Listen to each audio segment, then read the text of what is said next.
I never thought the worst betrayal of my life would come from the two people I trusted most. My wife didn't just cheat, she did it with my best friend, right in my own bed. I almost threw everything away in a blind rage. But instead of prison, I chose a different kind of justice. And by the time they realized what I'd done, it was already too late. It was supposed to be a regular Tuesday. I'd spent the whole day buried in meetings, fielding endless calls, and answering emails that never seemed to stop. By the time I pulled into the driveway, the only thing I wanted was a cold beer and maybe half an hour of silence before I had to think about anything else. I shut off the engine and grabbed my laptop bag, already picturing myself collapsing onto the couch. But then I saw it, Lauren's purse by the stairs through the front window. She was supposed to be in Denver at some leadership conference for the next 2 nights. My stomach tightened. I tried to reason with myself. Maybe she'd come home early. Maybe something had happened with her schedule. But as I walked up the front steps, every instinct I had was telling me the same thing: something was wrong. I pushed the door open. The house was quiet, too quiet. Normally, our dog, Riley, would come trotting up, tail wagging, but he wasn't there. I set my bag down slowly, listening. Nothing. Lauren? I called out. My voice sounded strange in the silence. No answer. I stepped farther into the living room, waiting for some sign she was home. That's when I heard it, a faint laugh somewhere upstairs. A man's voice responded, low and confident, and then another burst of laughter, hers this time. My chest went tight. My hands were sweating. I started up the stairs, moving quietly, careful to avoid the spots that creaked. Each step felt like it took an hour. At the top of the stairs, the hallway stretched out ahead of me, the bedroom door half open. Light spilled across the floor. I could hear them clearly now, voices, a low murmur, the unmistakable rhythm of a bed moving. My mind felt like it was splitting in two. Part of me knew exactly what was happening. The other part refused to accept it until I saw it for myself. I walked forward. My legs felt numb. When I reached the door, I paused. I could have turned away, and maybe a part of me wishes I had. But I pushed it open just enough to see inside. Lauren was on top of him, her head thrown back. She was laughing. He said something I couldn't hear, and she leaned down to kiss him. I didn't need to see any more. I stepped back and let the door fall shut. I couldn't even process the anger, the betrayal. My body felt hollow. I turned and walked back down the hall, down the stairs. My hands were shaking. When I reached the front door, I thought I might be sick. I stepped outside and stood on the front walk, trying to force air into my lungs. I felt like I'd just stepped out of my own life, like I was watching it happen to someone else. That was when Ethan's car pulled up. He'd been my friend since the first day of college. He knew me better than anyone. He took one look at my face and didn't even bother parking straight. He just killed the engine and got out. Who? He asked. I couldn't speak. I just pointed toward the house. He turned, following my gaze. His expression went flat.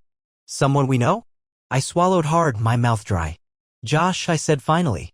My voice didn't even sound like my own. Jesus Christ. He ran a hand over his jaw, his eyes darting back to me. You were about to go in there, weren't you? I didn't answer. You were going to do something you'd never come back from, he said quietly. I looked at him, and he looked back without judgment, only certainty. He knew what this felt like, what the rage could make a person do. Don't, he said. They're not worth it. He stepped closer. Look at me. You walk back in there, you do something violent, and you spend the next 10 years paying for it. You know that, right? I couldn't even pretend I didn't understand. My hands were balled into fists so tight my knuckles ached. I know, I said finally, my voice hoarse. Ethan exhaled slowly, like he'd been holding his breath too. Then don't. Give me tonight, he said. One night, and I'll help you make sure they never forget this.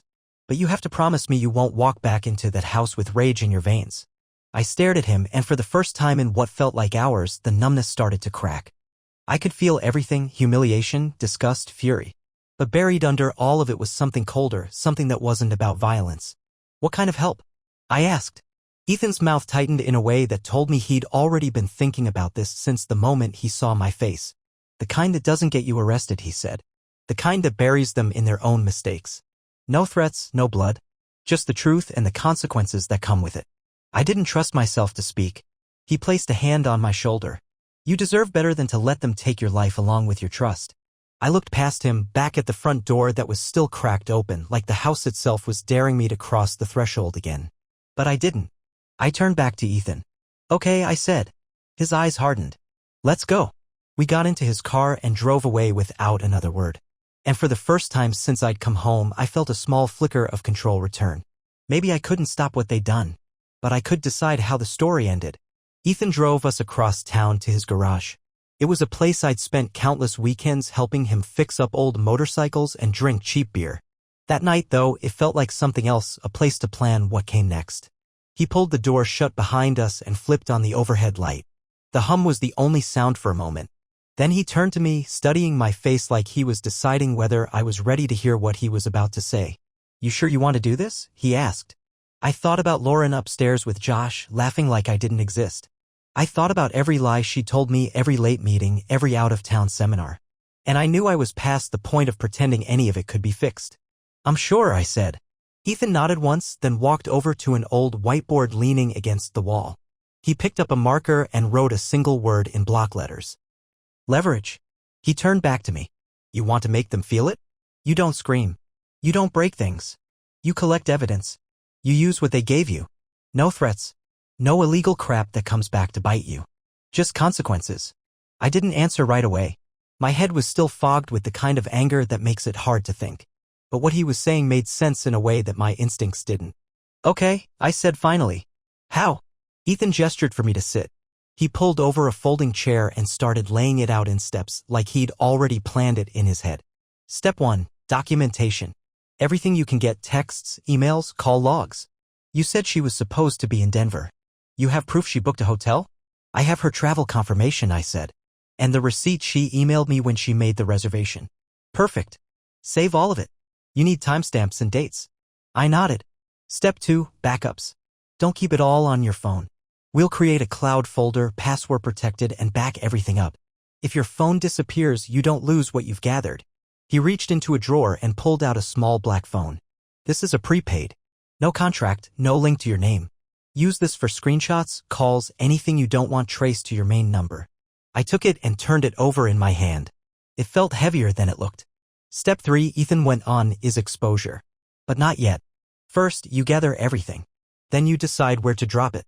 You can't rush this. I exhaled slowly. It felt like the first real breath I'd taken since I saw them. "What about Josh?" I asked. Ethan's eyes narrowed. "I know where he works. Financial advising firm, right?" "Yeah. They have a morals clause. If he's caught in a scandal, he can be fired. We don't have to embellish anything. Just let the facts do the damage." I rubbed a hand over my face, trying to clear my head. "How do we get proof that he knows what he's doing is wrong?" Ethan smiled, but it wasn't friendly. "You wait for him to brag." He explained the rest of the plan. We'd bait Josh into admitting everything while he was drunk and overconfident. If he confirmed the affair on record, and especially if he said anything about Lauren lying to me, that was all the leverage we needed to expose them both without risk of defamation claims. "And if he doesn't take the bait?" I asked. "He will," Ethan said. "People like Josh think they're untouchable." He paused, studying me again. "You ready?" I nodded, though I didn't feel ready for any of it. But sitting there, listening to Ethan, I realized I felt something close to relief. For the first time, I wasn't just reacting. I had a plan. The next morning, while Lauren was still pretending to be out of town, I started collecting everything I could. I searched her laptop and found a dozen emails that didn't match her conference itinerary. I downloaded credit card statements showing dinners she'd paid for in our city, not Denver. And I backed up the video I'd recorded when I caught them, grainy but clear enough to prove it was them. Each time I found another piece of evidence, the anger inside me shifted. It wasn't as explosive anymore. It was colder, more focused. By the end of the day, the folder Ethan had created in the cloud was already filling up. I named every file carefully, marked every date, and made sure there were no gaps in the timeline. 2 nights later, Ethan texted, "He'll be at the Stillwater on Friday. Birthday party. She'll probably be there too." It was perfect. A public place, plenty of noise, and enough alcohol to loosen Josh's tongue. I didn't tell Lauren I knew. I let her come home and smile like everything was fine. I let her kiss my cheek and pretend she was exhausted from traveling. I didn't flinch when she slipped into bed beside me. On Friday, I got dressed like it was any other night out. When Lauren asked if I'd be home late, I just shrugged. "Not sure," I said. "See you when I see you." She smiled, oblivious. That evening, Ethan picked me up and we drove to the bar. He handed me a recording device small enough to slip inside my jacket pocket. "Remember," he said as we parked, "you don't have to do anything. Just act normal. I'll handle the questions. You just be there." I took a deep breath. "I can do that," I said. Walking into that bar, I felt like I was stepping into a different life, one where I wasn't the person who'd been lied to. I was the one who'd see it through to the end. When we pushed through the door, I spotted Josh almost immediately, surrounded by people, drink in hand. Lauren was at his side, laughing at something he said. I felt the heat rise in my chest, but I didn't let it show. I forced a calm smile and walked over. Josh looked up and grinned like we were still friends. "You made it," he said, clapping me on the shoulder. I met his gaze and didn't blink. "Of course," I said. "Wouldn't miss it." Ethan caught my eye behind them and gave the smallest nod. Everything was ready. And I knew that before the night was over, Josh would talk. The bar was already packed when we walked in. Music played just loud enough to force people to lean in to hear each other, which worked perfectly for what we needed.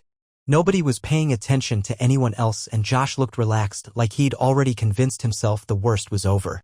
He didn't suspect a thing. I stayed a few steps behind Ethan as he made his way to the table. Lauren saw me first. Her eyes went wide for half a second, then softened into a bright, welcoming smile. She looked relieved. Maybe she thought I'd never found out. Maybe she assumed I'd swallowed every lie she'd fed me. "Hey," she said, like nothing had changed. "Hey," I echoed. My voice was calm. I was grateful for that. Josh turned and grinned. He looked exactly the same as he had the night I'd walked up those stairs. And for a second, seeing him like this, acting like everything was normal, I felt that same urge to hit him. But I didn't. Ethan gave Josh a quick clap on the shoulder. "Happy birthday, man," he said. "Big year ahead?" Josh lifted his beer and nodded. "Yeah, it's been eventful." I sat down across from him, keeping my face blank. The small recording device in my jacket was live. Every word was being saved to the cloud folder. Lauren slipped her arm around Josh's shoulders, laughing at something one of their friends said. Her hand rested on the back of his neck. I could see a glint of her wedding band. The same one she'd sworn meant something sacred. I looked away. Ethan signaled the waitress and ordered a round of shots. "One night only," he said, raising his eyebrows at Josh. "We're celebrating properly." Josh laughed, already leaning back in his chair like a king holding court. That was the moment I knew Ethan had been right. Josh wouldn't be able to resist bragging. Half an hour later, the first drinks were gone, and Ethan had eased into his role perfectly. He asked harmless questions, work, plans for the year, old memories from college. He kept Josh talking, kept him comfortable. Lauren drifted away to chat with a coworker. That left the three of us, me, Ethan, and Josh, alone. Ethan leaned in and dropped his voice low. "You ever think about what you're risking?" Josh frowned. "What do you mean?" "You know," Ethan said, swirling what was left in his glass, "this situation you've got going. It's not exactly discreet." Josh's gaze darted to me for a split second, but I didn't react. I just looked back evenly. "She told you?" Josh asked Ethan. "She didn't have to," Ethan said. "People talk." Josh sighed and shook his head like it was all just an inconvenience. "Look, man, I get it. It sounds bad. But she came to me. She said she hadn't felt anything in years." He was talking faster now, his voice loose from the alcohol. "You think I planned this?" "I didn't. I tried to keep my distance. But she wouldn't let it go." Every word went straight into the recorder. "You don't feel guilty?" Ethan pressed. Josh laughed. "Guilty? Maybe at first. But after a while, you just stop caring." He was never going to notice. I felt something go cold in my chest, but I didn't let it show. Ethan nodded slowly. "So what happens next? You think she leaves him?" Josh shrugged, glancing around to see if Lauren was coming back. "Doesn't matter. He'll figure it out eventually. He's too soft to do anything real about it." That was it, the confession. Josh's voice, clear as day, admitting everything. Saying I was too weak to stand up for myself. I looked at Ethan, who gave the slightest nod. We didn't need anything else. Lauren came back a few minutes later, smiling at Josh like nothing had happened. She slipped her hand into his and leaned in close. I stood up. "I'm going to grab some air," I said.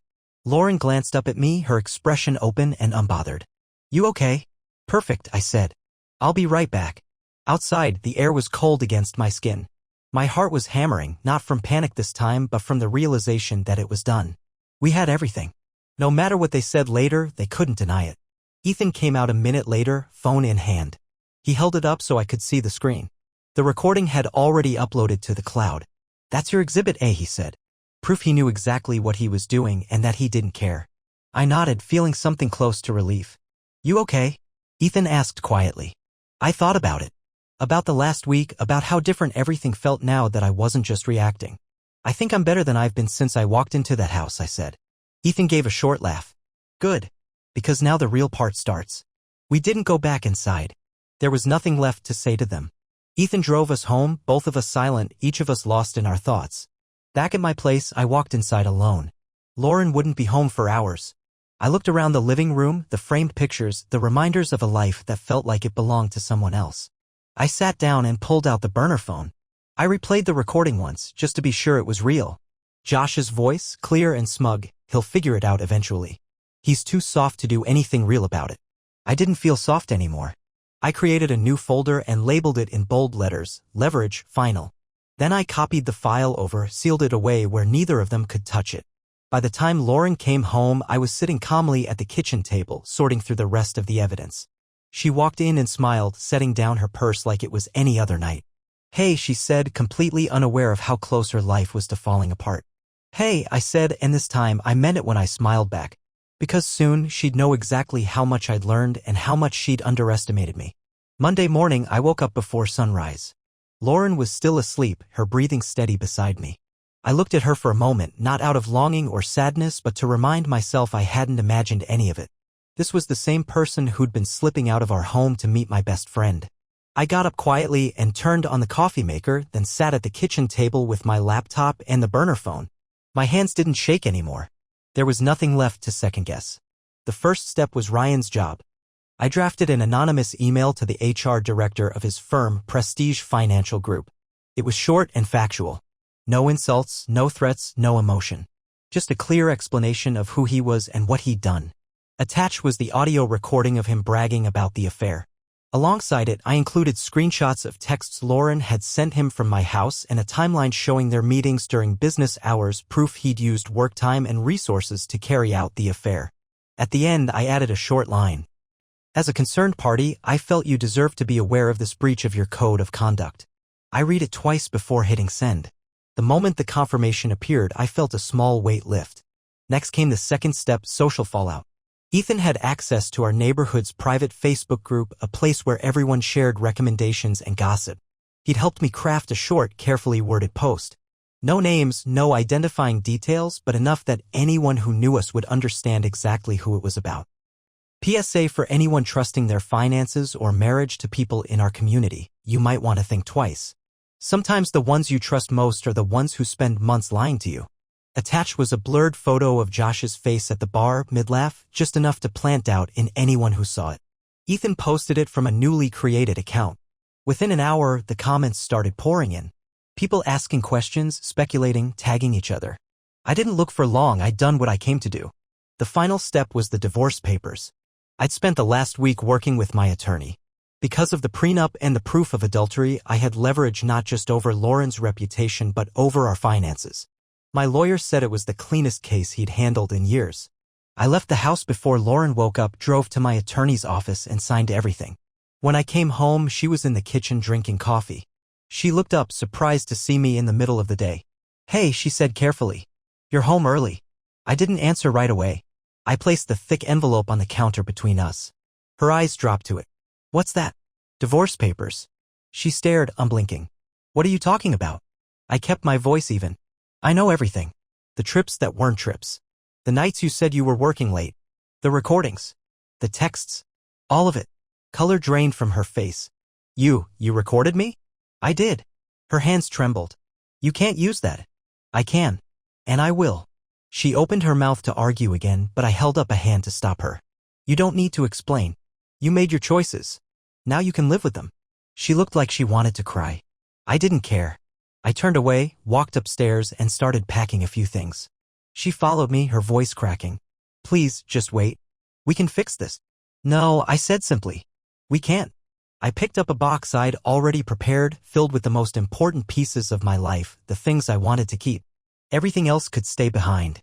When I walked back down, she was sitting on the couch, clutching the envelope like it might vanish if she held it tight enough. I paused at the front door. "I'm staying with Ethan for a while. My lawyer will contact you about the next steps." "Jake," she whispered. I didn't answer. I stepped out into the daylight, feeling more clear-headed than I had in weeks. By that evening, the first call came in. My attorney forwarded me an email confirming that Josh had been placed on administrative review. His firm couldn't fire him outright without a formal meeting, but the HR director made it clear they were taking the complaint seriously. Ethan texted me later that night. "It's starting. People are talking." I didn't reply. I didn't feel the need to celebrate. This wasn't victory. It was just necessary. The next morning, Lauren tried calling me 5 times.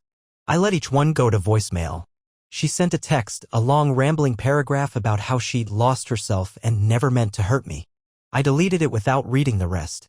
By the end of the week, Josh's employer suspended him pending an investigation. His client list was already shrinking, word had gotten around. Lauren stopped trying to call after that. I guess she finally understood it was over. Saturday afternoon, I went back to the house for the last time to collect the rest of my things. She wasn't there. The place felt empty in a way I hadn't expected. I took my box, locked the door behind me, and left the key in the mailbox for my lawyer to retrieve. Driving away, I didn't look in the rearview mirror. That night, Ethan and I sat on the back patio of his place. He opened 2 beers and handed me one. To staying out of jail, he said quietly. I managed a smile. To finally being done. I didn't feel triumphant. But for the first time since this started, I felt free. Josh was losing everything he'd built. Lauren would have to rebuild her life without me there to shield her from the fallout. And me? I didn't feel anger anymore. Just a clean, quiet certainty that I'd made the right choice. 3 weeks after I left, the divorce was officially filed with the court. My lawyer told me Lauren hadn't contested anything. She signed every page without edits or delays. Maybe she thought it would help her salvage some dignity, or maybe she knew there was nothing left to negotiate. I didn't see her again. I didn't need to. I moved into a small apartment across town. It wasn't much, bare walls, second-hand furniture, a view of the parking lot, but it felt more like home than the house I'd shared with her ever had. No reminders waiting in every room. No question marks hanging over my head. That first night alone, I sat on the floor with a pizza box and a cold beer, and I felt something close to peace. Not because any of it was fair, but because it was finally over. Ethan came by the next day to help me unpack. We didn't talk much about what had happened. He just carried boxes and cracked a few jokes when I looked too serious. Before he left, he set down a fresh set of keys on my counter. You ever need anything, he said, you call me. Doesn't matter what time. I know, I told him. And I did. While I rebuilt my life, the consequences for Josh and Lauren kept spreading. Josh tried to get ahead of the story. He posted some carefully worded statement online about false accusations and private matters, but nobody believed him. The evidence was too clear. Clients started pulling out of his portfolio faster than he could replace them. A week later, Ethan forwarded me a link to a finance industry newsletter. Josh's firm had terminated his contract, citing serious violations of professional ethics. His name was mentioned in an article about advisors who lost their licenses over personal scandals. I read it once and closed the tab. Lauren didn't fare much better. Word about the affair got around quickly. Our neighborhood wasn't huge and people love a story. She stopped posting on social media. Friends who used to drop by for coffee stopped returning her messages. The charity board she chaired asked her to step down until things settled. None of it made me feel triumphant. I thought it might. I'd pictured how satisfying it would be to see them struggle. And for a while, it was. But over time, the satisfaction faded. What replaced it was something quieter, acceptance. My therapist called it letting go of the rope. I didn't have to keep tugging at the past, trying to make it give me answers it never would.